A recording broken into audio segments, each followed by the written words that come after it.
Never before have Irish people campaigned so hard for the right to an abortion.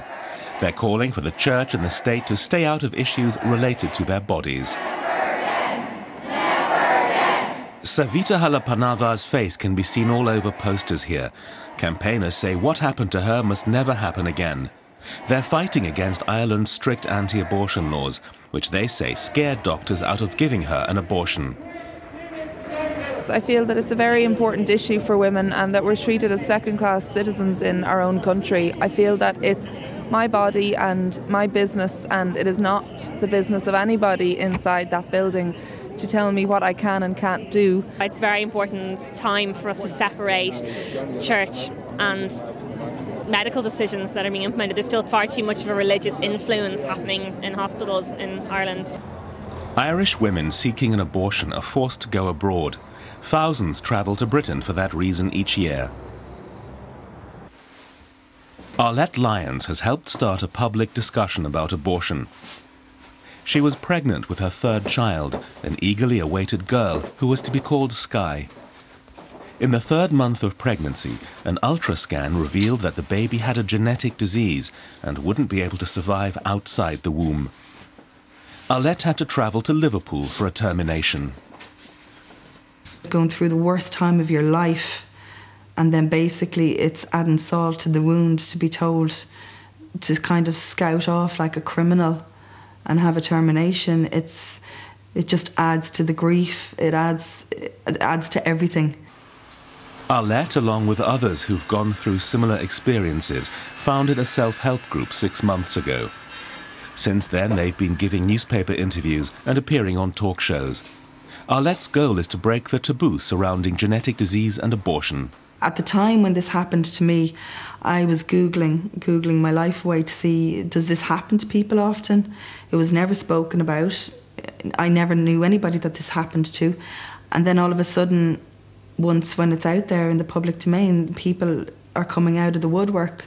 It's happening all the time. Neil Bean has been campaigning for a change in Irish abortion laws for many years.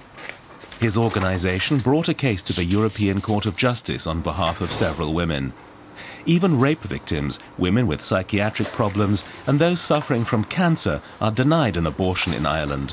Way back in 1983, there was a decision to put an article into our constitution which equated the life of the unborn with the life of a woman.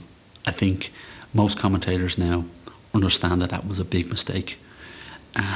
It has caused Ireland's international reputation to be damaged. It has led to a whole series of tragic cases. The European Court of Justice ruled that Ireland's anti-abortion laws deny women their human rights and must be amended.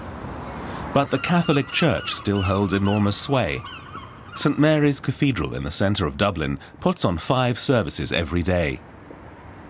It's a Catholic country, you see, and the Catholic Church doesn't approve of abortion.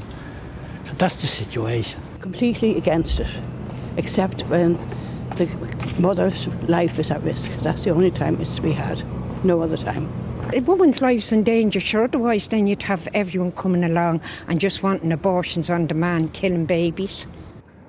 But even here, among the faithful, there are those who reject the Church's position. I think it's women, it's not their own bodies.